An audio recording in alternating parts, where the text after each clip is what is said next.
అటుకులు స్వీట్ అటుకులు ఎలా చేయాలో చూపిస్తాను. అటుకులు తీసుకొని నానబెట్టుకోవాలి. ముందుగానే బెల్లము తీసుకొని నీళ్లు పోసి బాగా కరగబెట్టి దాన్ని వడగట్టుకోవాలి. గలీజు ఉంది అంటే వడగట్టుకొని మళ్ళీ ఇలా ఉడకపెట్టి ఉడికేటప్పుడు మనము నానబెట్టుకున్న అటుకులు వేసుకోవాలన్నమాట. ఎలా అని చూపిస్తాను చూడండి ఫ్రెండ్స్.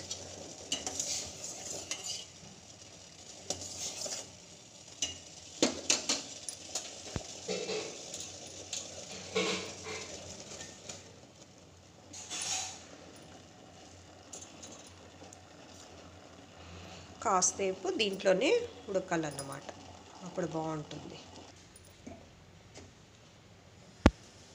చూడండి ఫ్రెండ్స్, ఇలా అయితే చాలు, ఆఫ్ చేసేయచ్చు.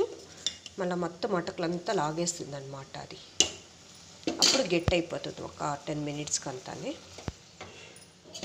ఇలాగే ఉండాలి. జ్యూసీగానే ఉంటే ఒక 10 మినిట్స్ తర్వాత అటుకులు మొత్తం బెల్లం పాకం లాగేస్తుంది. ఇలా మనం ఒక దాంట్లో సర్వింగ్ చేసుకోవచ్చు. ఈరోజు కృష్ణాష్టమి కాబట్టి కృష్ణునికి నైవేద్యం చేసేసి తర్వాత మనం తింటాం. కాసంత పచ్చి కొబ్బరి మైనింగ్ చేసుకుంటే బాగుంటుంది.